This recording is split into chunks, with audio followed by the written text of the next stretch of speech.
पहले तो हम सबको प्रणाम करते हैं, धन्यवाद करते हैं कि अगर कोई भी वाणी सुनता होगा तभी ऐसी बात है कि ऐसी सद्भावना व्यक्त की, उस सद्भावना को प्रणाम है, उस सद्भावना का आदर है।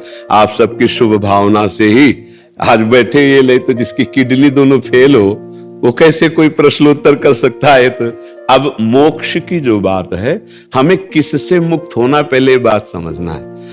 हम बंधे कहाँ हैं पहले ये बात समझनी, दोनों बात समझनी। जैसे कि हमें छूटना है तो हम बंधे कहाँ हैं, छूटना का होता है मोक्ष। तो मोक्ष को समझने के लिए हमें बंधन समझना पड़ेगा ना, कि हम मुक्त किससे होना चाहते हैं। ये जो आप शरीर देख रहे हो इसे स्थूल शरीर कहते हैं।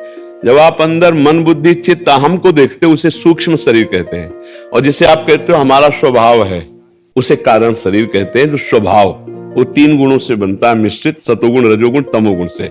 जैसे लोग कहते हैं हमारे स्वभाव में ऐसा नहीं है, वो कारण शरीर को लेके बात कर रहा है। आज मेरा मन नहीं लग रहा, वो सूक्ष्म शरीर की बात कर रहा है। और जो स्थूल शरीर है वो आप जागृत अवस्था में देखते हैं, जो सूक्ष्म शरीर का बोध है वो स्वप्नावस्था में होता है, जो कारण शरीर है वो सुषुप्ति अवस्था में। आज मैं बहुत सोया, नहीं लोग कहते आज मैं बड़ा सुखपूर्वक सोया, ये बोध कौन करवा रहा है, ये कारण शरीर का। और इन तीनों का जो दृष्टा है वो आप हैं। अब पहली बात इसमें यह पकड़िए कि आप दृष्टा हैं या शरीर हैं। ईमानदारी से देखा जाए तो हम यही बोलेंगे कि हम शरीर हैं, नहीं बोले। बोले आप कौन हो, तो आप इस शरीर का परिचय दोगे। हमारा नाम ये है, हम ये अमुक पद पे हैं, हम अमुक जगह के हैं, हम अमुक हैं, यही देंगे ना। इसका मतलब है आप अपने को भूलकर इस स्थूल शरीर में तदात्म हो गए, सूक्ष्म शरीर में तदात्म हो गए, कारण शरीर में तदात्म हो गए। बहुत बढ़िया इसकी वृत्ति को आप समझ लो तो आप कभी मैं स्वभाव हूं ऐसा नहीं बोलते, मेरा स्वभाव बोलते हैं। मैं बुद्धि हूं ऐसा नहीं बोलते, आज मेरी बुद्धि काम नहीं कर रही, मतलब आप सूक्ष्म शरीर नहीं। और मेरा शरीर, आज मेरा हाथ दर्द कर रहा, आज मेरा माथा दर्द, पूरे ढांचे को मेरा शरीर। तो मैं कहीं नहीं है, ना कारण शरीर, ना सूक्ष्म शरीर, ना स्थूल शरीर, लेकिन पूरा मैं इसी में है।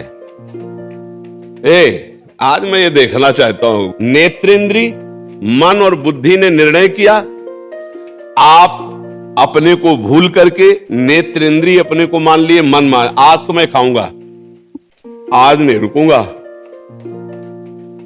रसेंद्री मन और आप तदात्म, इसी का नाम बंधन है।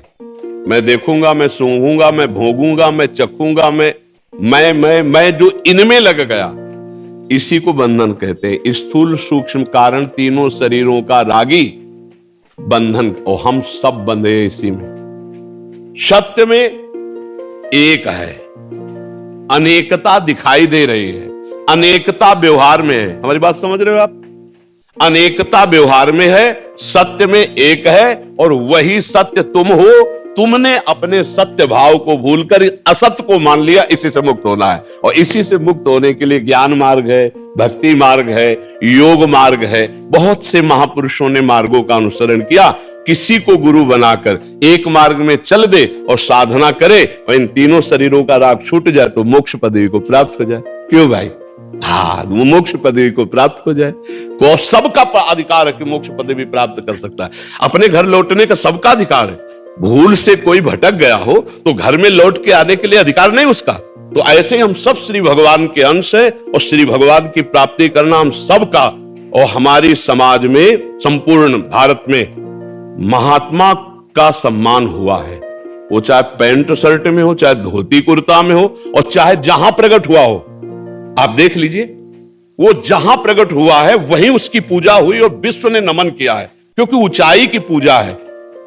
अब वो ये वस्तुएं जो बनी हुई हैं, सामग्री सबकी एक है, लेकिन ऊंचाई अध्यात्म की मानी जाती है। जो अध्यात्म में ऊंचा उठ गया उसकी सबने वंदना की, सबने चरण पखारे, सबने माथा रखा है। तो उसी अध्यात्म की ऊंचाई में चढ़ने के लिए सीढ़ियां बनाई गई हैं। एक गुरु पद है और एक शिष्य पद है। तत्व में दोनों में अंतर नहीं, शरीर में दोनों में अंतर नहीं, लेकिन ऊंचाई में अंतर है।